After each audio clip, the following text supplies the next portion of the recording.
साथियों नमस्कार। इस समय जब भारत का गौरव गान पूरे विश्व में फैल रहा है, कभी चंद्रयान पहुंचता है चंद्रमा के उस क्षेत्र में जहां पहले कभी किसी का कोई यान नहीं पहुंचा था, फिर भारत का यान सूर्ययान चल देता है शीर्ष पर, और G20 का इतना गौरवशाली आयोजन, भारत मंडपम की विश्व भर में चर्चा, नया संसद, उसकी कीर्ति पताका फहर रही है।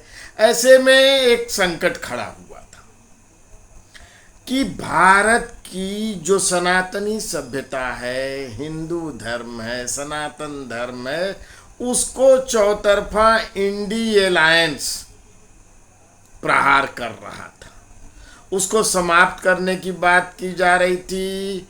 और तमिलनाडु के शिक्षा मंत्री ने तो ये भी कहा कि इंडी अलायंस बनाई है सनातन धर्म को समाप्त करने के लिए।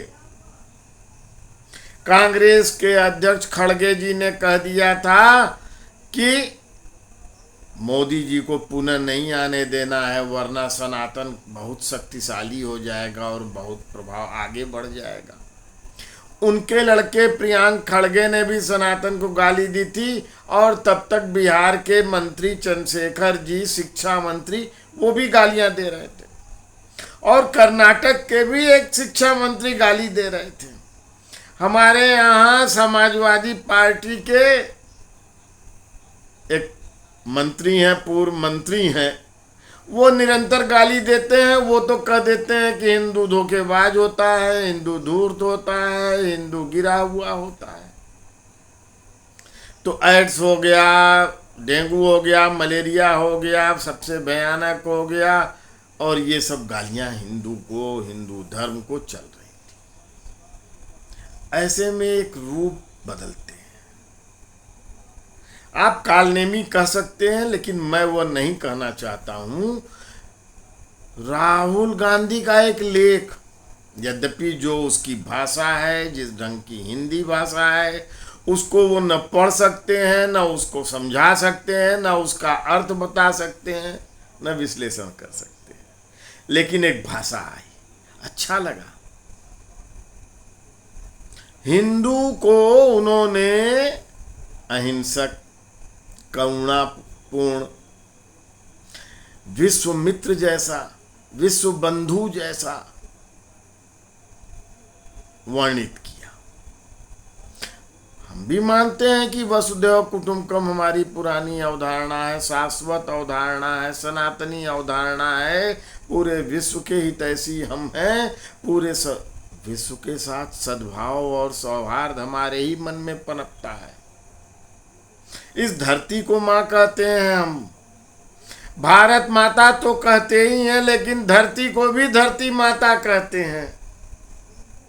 यह मानव मूल्यों को, मानव संरक्षण को, मानव सभ्यता के पोषण को शीर्ष पर पहुंचाना, यह हम अपने धर्म की मूल अवधारणाओं में से समझते हैं। और उसी ढंग की बात तो राहुल जी ने कह दिया, बड़ा अच्छा लगा। लेकिन अब प्रश्न ये है कि अगर हिंदू में करुणा है, क्षमा है, अहिंसा है, विश्व बंधुत्व है, विश्व मित्र जैसा है, तो बाकी जो धर्म है, जिनको तकनीकी रूप से धर्म नहीं कहा जाना चाहिए, पंथ या मजहबी कह लें, मुसलमान या मुस्लिम और ईसाई हैं, उनके गुणधर्म क्या हैं? क्या इसको बताएंगे राहुल जी?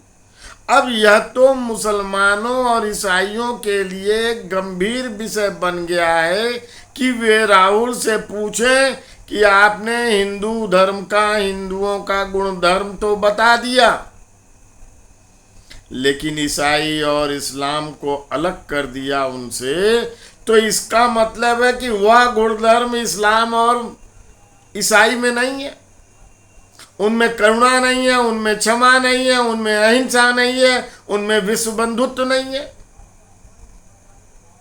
ये तो बड़ी खतरनाक बात हो गई।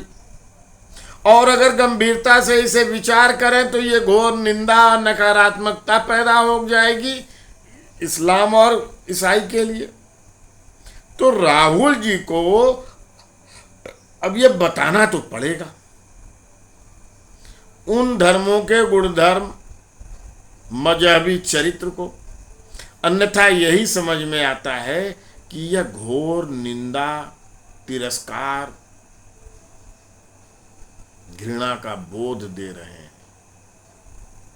और मैं अपेक्षा करता हूं इस भारत के रहने वाले गैर हिंदू मतावलंबी, मजहबी, उनसे ये अवश्य पूछेंगे और तभी बातें स्पष्ट हो सकेंगी और आगे की यात्रा भी भारत की इसी पे तय होगी। क्या सहजीवन संभव है? तो किन गुणों के आधार पर सहजीवन चलेगा? दो भिन्न मतावलंबी कैसे चलेंगे? ये बात बार बार इस देश में निरंतर हर दंगे के बाद भयानक रूप से जो हिंसा होती है, शोभा यात्राओं पे पथराव होते हैं या लव जिहाद के प्रश्न उठते हैं, उन सब में शामिल है। भारत का इसमें विभाजन भी हुआ है। तो यह निरंतर उठने वाली समस्याएं हैं और उसको स्पष्ट करना आवश्यक है। तभी ये तय होगा कि सहजीवन कैसे होगा, किन शर्तों पे होगा और उसके लिए क्या प्रतिबंध किस पर लगना चाहिए, किस ढंग का नियंत्रण होना चाहिए। अगर यह गुण क्षमा का, करुणा का, सहनशीलता का, सौहार्द का, विश्व बंधुत्व का, अन्य के प्रति सद्भाव का, सहयोग का, सहकार का मजहब में या अन्य पंथ में नहीं है तो सहजीवन भी दुर्लभ हो जाएगा। और इसको विचारना ही चाहिए। किसी भी समाज के लिए सभ्यतापूर्वक, शांतिपूर्वक, सुचारुपूर्वक अग्रसर होने के लिए यह अनिवार्य भी है। सौभाग्यवश राहुल जी ने यह बहस छेड़ दिया है, यह चर्चा ला दिया है, तो यह सकारात्मक रूप लेगा, एक विराट चर्चा का रूप लेगा और बातें स्पष्ट होंगी। उसके अनुरूप भारत, भारतीयता, भारत की विधान व्यवस्था, भारत की संवैधानिक व्यवस्था तय होगी। इसी कामना के साथ प्रणाम।